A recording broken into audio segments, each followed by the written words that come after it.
Mr. Hunter to explain the resolution. Thank you, Mr. Speaker and members. And we have new members, and I want to make sure you know the procedure. I'm going to lay out an outline of the general rules for the House. And then you'll be able to ask questions on the back mic. But I want to go over certain portions so everybody knows the basis of what's before you. Some of you I've talked to, most everybody in here, I've had some conversation, not everybody, and I appreciate it. I want you to know these rules everybody got at the same time. Even the Speaker of the House had not seen what was filed.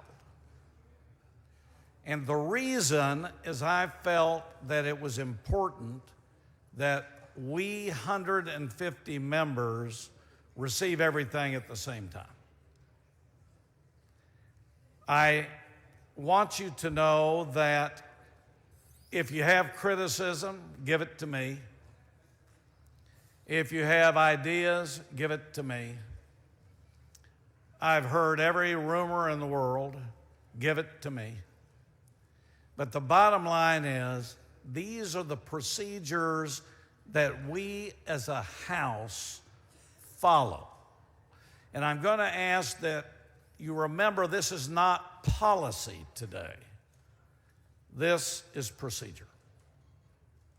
And this is what provides the structure, the decorum, the discussion among all 150 districts in the state of Texas. So let me go through some of the points of this bill. And it's really an HR. And I want you to know that I've been here a few years. And I've pulled some of the concepts from the past. I have talked to all of you in some way, whether it was email, contact by phone, text, social media. The one thing I heard is you want to be involved and you want to work.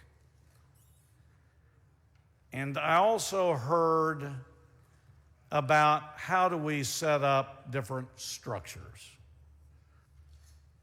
And so let me outline this out. Number one, the biggest question I get is, why'd you send me over 200 pages at 4:30 a.m.? Well, guess what? That's short compared to what's coming up pretty soon. But that is not actually accurate. You were sent the rules from the last legislative session with my update. And I asked it to be calculated, only 44 of 232 pages, 19% contain changes.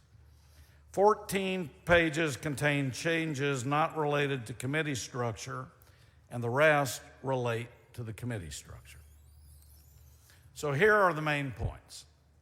I've been here a long time, and I think a lot of the committees we have are duplicative. I think they basically do the same thing, and I think a lot of you say you want to work, and yet you're on a committee that gets 12 bills or 40 bills. So I looked at these committees, and what I did was abolish certain committees. And this is what I did. I abolished business and industry. I abolished county affairs.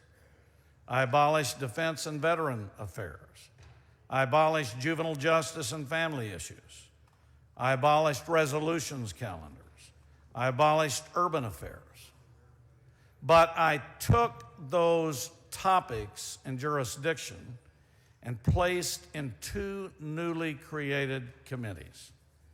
One is a committee called Delivery of Government Efficiency, and the other is Intergovernmental Affairs. So 6 abolished, 2 created, you have 4 eliminated. So I want you to understand you have 2 new jurisdiction committees, and you have 6 that have been abolished. So you basically have eliminated 4. The second is a concept that evolved throughout the years called a permanent standing subcommittee. Now, as I just told one set of my colleagues, nothing's permanent in rules because they only last for 2 years, but it sounds good. But the permanent standing subcommittees are basically for you to work. This is a concept that was done when I first came in, and I know Tom knows it, John knows it, Alan has been affected by it, Miss T and John Smithy, because we were all back there then. But the idea is to get you to work, and it gives the speaker discretion to get these committees appointed. And they are going to be placed under the following permanent standing subcommittees: criminal jurisprudence, homeland security, intergovernmental affairs, judiciary and civil jurisprudence, public education, public health, state affairs, trade and workforce, transportation, and ways and means. The goal is not to exclude, the goal is to include. You're going to have chairman, you're going to have vice chairman, you're going to have subcommittees that are permanent. For example, some of you deal with rural affairs. Trent, you've had to deal with broadband, and I use that as an example. Those subcommittees can deal with that specific topic and then bring it to the full committee. Some of you have said, hey, time ran out. Permanent subcommittees can make sure the time doesn't run out on your bills. And many of you new members, where the impact is when your constituents are wanting you to get things done for your district, this gets you some methods where you can get your bills moving. That's what this concept is. The chairs will be the majority party.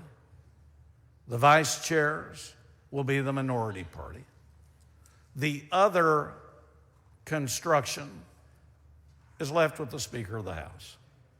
Are there budgets created? Yes. And they'll be handled through House administration. We want all the chairs, they get a committee budget, the vice chairs have a budget to work. And if we're really truly a body of working together, these concepts work. I didn't set this up with a gotcha here or a gotcha there. But what I've tried to do is create a different framework that isn't that different than how we have worked before. So the bottom line, really what we've done is abolish committees, created 2, changed the jurisdiction, set up subcommittees, set up the system of chairs, vice chairs with budgets. But everything has to work. And yes, we do encourage vice chairs and chairs to work together. What's wrong with that? It doesn't mean that you can stop the chair of the committee. It's really an encouragement. We were elected as 150 people representing the state of Texas. So our role is, let's get something done. And let's not forget that we got main issues that we got to tackle. So that's what happened. I'm the one that laid it out. And the document that you have is my thoughts talking with many of you. And many of these concepts I got from you all. Then I was asked, Well, you had indicated about the laying out the rules and taking the amendments. Hey, good You're morning. correct. But I also thought we should put them things up front. Absolutely. And added that there.